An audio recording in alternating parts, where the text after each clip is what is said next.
On May 11, 1987, the police issued an alert about a murder in a building in Howard County in Maryland, USA. The place was filled with a lot of police officers, and someone was rolled out in a body bag. They said a girl named Miranda had just killed her mother and ran into the woods. Only one person saw it happen, and it was her friend Ivana. She was invited to the station to tell her account of what really happened. When she got there, she couldn't even form a proper sentence, and her hands were shaking. As she sat before the officer, she repeatedly mumbled that it couldn't be real, that Miranda wouldn't kill anyone. The officer tried to calm her by giving her a glass of water to drink. He told Ivana to take her time and tell him what she saw. He also assured her that she was safe and nothing was going to hurt her, not even Miranda. Here's an account of what Ivana told the police. "I'm still in shock, and I don't really know what to say. Miranda has always been different. We met in high school and we easily bonded. Ever since then, we've shared an amazing relationship until a few hours ago. She had a deep connection with nature and loved writing poems about nature. She could turn the smallest detail into something profound. Her notebooks were filled with verses about trees swaying in the wind and birds singing their morning hymns. It was as if the world around her spoke directly to her, and she just translated those messages into poems.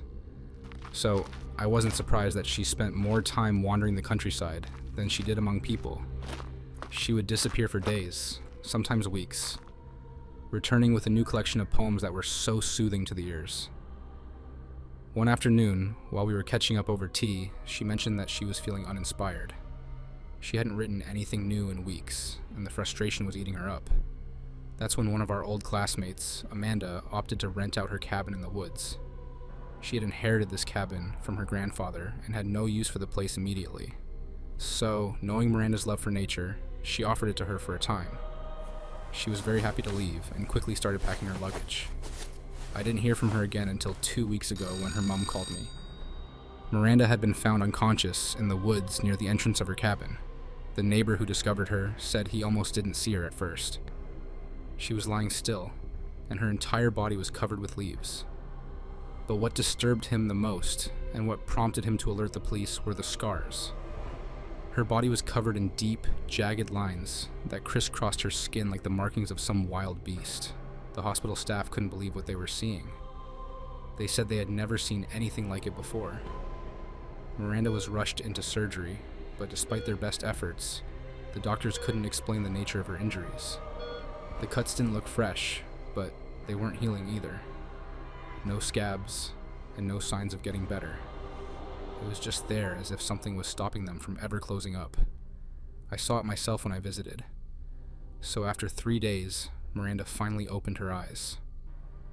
But when she did, she refused to speak a word about what had happened to her in that cabin. After a week, they released her from the hospital, though she was far from healed. The wounds had been stitched and bandaged. She returned home, but it wasn't the Miranda everyone once knew. She locked herself in her room, shutting out the world and everyone in it. Her family was desperate. They tried everything to get through to her, but she wouldn't respond. She only opened the door when necessary, and even then, only after a note had been slipped under the door, pleading for her to eat, drink, or take her medication. The silence was unbearable for them, or so I was told. Her mother called and was crying over the phone. She begged me for help and asked me to come over. I was living in Oklahoma back then, but how could I refuse? I packed a bag and caught the earliest train. When I reached Miranda's house, her mother met me at the door, and her face was so pale. Everything I knew about what happened before I got there, I learned from her mother. She told me how they tried to keep going, but the tension in the house just got worse. And that's when she reached out to me. She didn't say much and just led me upstairs to Miranda's room. I stood outside the door for what felt like an eternity, because I couldn't find the courage to knock. Finally, I did.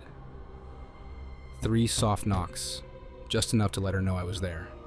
I told her that it was Ivana, but there was no answer. I knocked again, louder this time, but still nothing.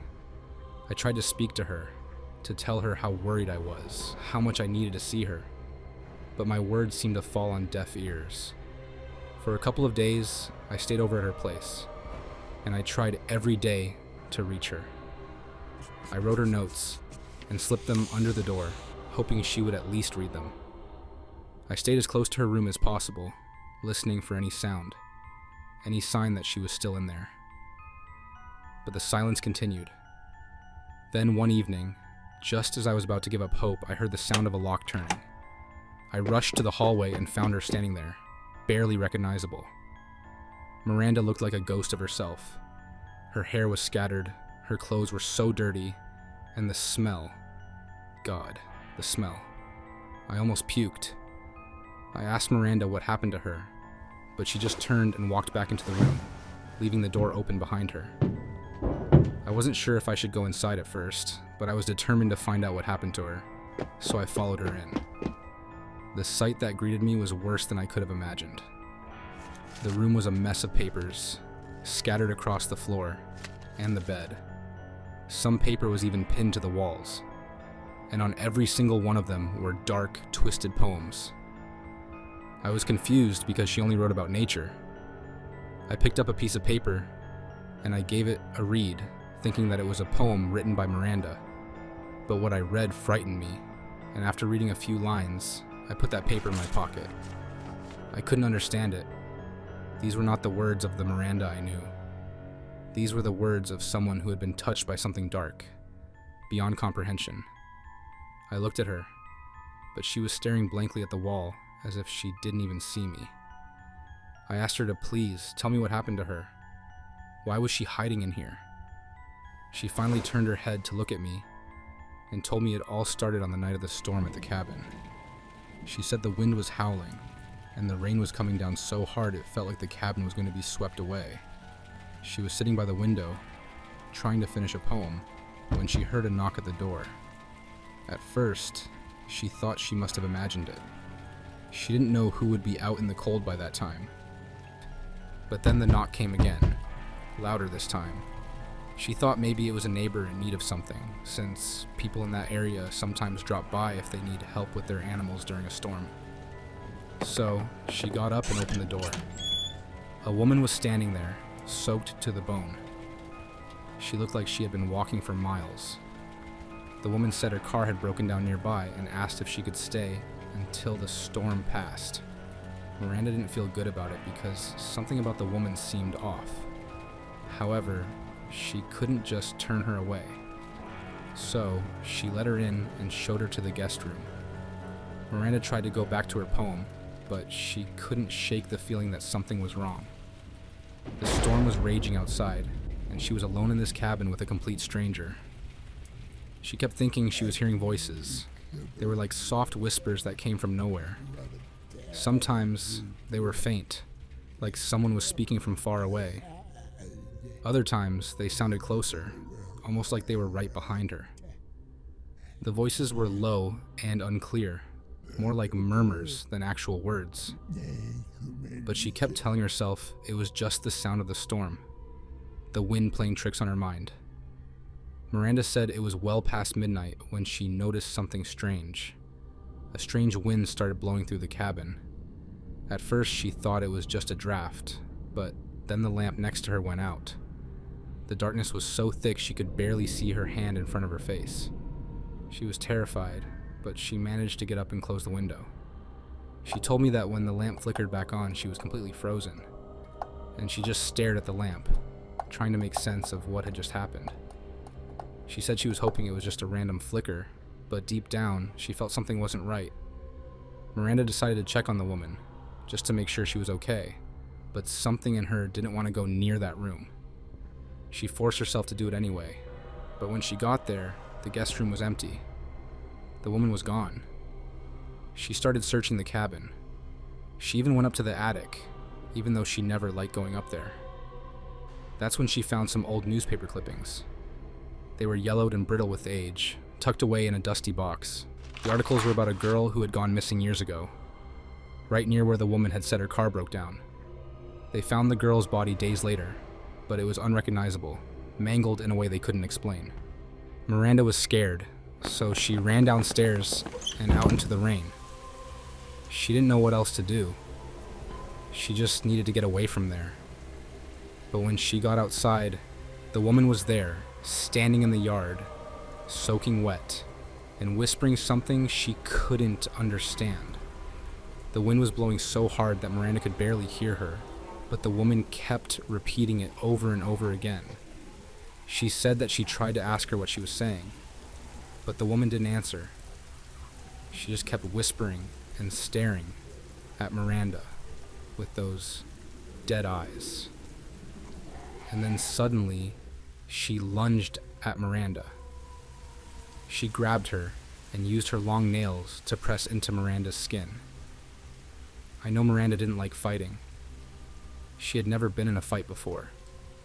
But she said when this mystery woman attacked her, she had no other choice than to fight back. She felt the woman's cold fingers wrapped around her arms, and those long nails pierced into her skin like needles. Miranda asked the woman to stop, but the whispers just grew louder. Those dead eyes never blinked. She was left with no other option than to start hitting the woman in the face. But it was like she was beating the air. The woman's strength was terrifying, and Miranda said she felt her breath on her neck, cold and lifeless. It was like fighting a nightmare that refused to end. And then, something inside Miranda snapped. She felt this rage, this burning anger, and everything went red. She remembers hearing herself scream, but strangely, it wasn't her voice. It was something else, something dark and terrible. And she heard it say, "She's mine now, and I'll get you too." Miranda doesn't remember what happened after that. When she woke up, that woman was nowhere to be seen, and Miranda was in the woods, covered in scars. But she knew whatever that thing was, it wasn't gone. It was there, waiting. When she was done explaining, Miranda stood up and looked at me. She said, "She's still here, Ivana. She's still inside me." And then her eyes flashed red, and she smiled this cruel, twisted smile. She lunged at me, but I managed to get out of the room, screaming for help. Miranda's mother came rushing and asked what was happening, but I couldn't speak. I just pointed back toward the room. Miranda's mother hesitated, then went to check on her. I heard her gasp, and then there was this terrible, choking sound. I had to check what was that sound. So, I peeked into the room and I saw Miranda with her hands around her mother's throat, squeezing as her mother struggled. I didn't think, I just ran. I burst out of the house, screaming for the neighbors, begging them to call the police. I had less than a second to have a glance at Miranda, but what I saw looked nothing like her. She ran out of the house and disappeared. She's still out there. Whatever took over Miranda, it's still out there waiting. This was everything Ivana told the police. She also gave the paper she picked from the room. It had a disturbing poem written on it. Here it goes. I am the scream beneath the floor, the hand that knocks, the creaking door. Cold fingers trail along your spine. A stolen voice now speaks as mine. I wear your face, I steal your breath, a walking corpse, a kiss of death. No priest can cleanse, no spell can save. You're mine now, beyond the grave, beyond the